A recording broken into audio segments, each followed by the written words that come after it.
And then we had our vigil, may program.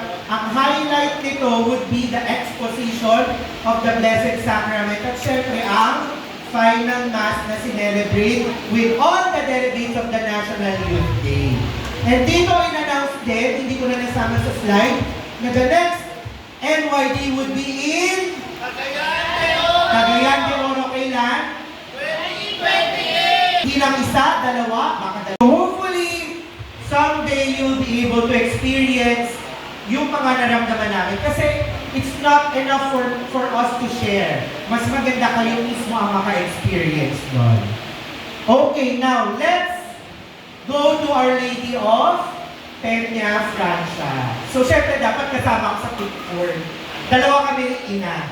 So ito ang isa sa image ni Our Lady of Peña Francia. This was taken during our formation noong tungkol sa may pagpugol. So Our Lady of Peña Francia is the image of Our Lady or of Mama Mary. Isa pa. So naniniwala kang malalampasan mo lahat ng problema mo? Naniniwala kang papasa ka sa lahat ng exam mo?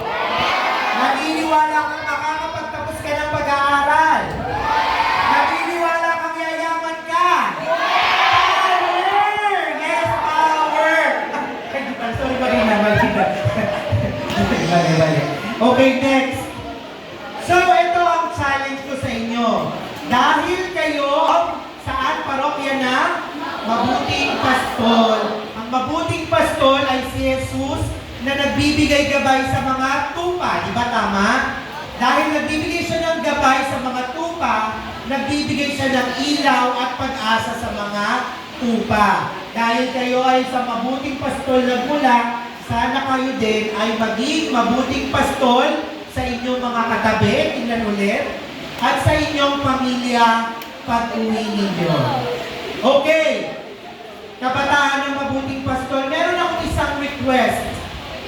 Mahal nyo ba yung mga magulang ninyo? Okay. Diba sabi ko sa inyo, wala na akong magulang. May request ako sa inyo ngayon. Please, gawin ninyo yung something na hindi ko na kayang gawin. Pag uwi ninyo ng mga bahay ninyo, yakapin ninyo ang nanay at tatay ninyo at sabihin nyo sa kanila na, thank you po and I love you. Okay ba yun? Huwag kayong mahihiya.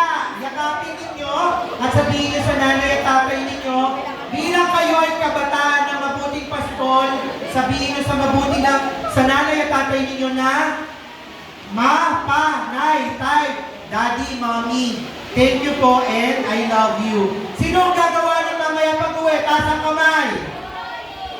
Sino ang gagawa? Taas ang kamay. Ang hindi magtaas ang kamay, hindi papasa sa exam. Sino gagawa? Ayan. So sana tayong lahat ay patuloy na maging mabuting pastol at magbigay pag-asa at liwanag sa ating pamilya at sa ating mga kasama. So yun, maraming salamat pakikinig. And mamaya, mag-share naman sa inyo ang ating mga kuya at ate from different parish ng ating simbahan. So,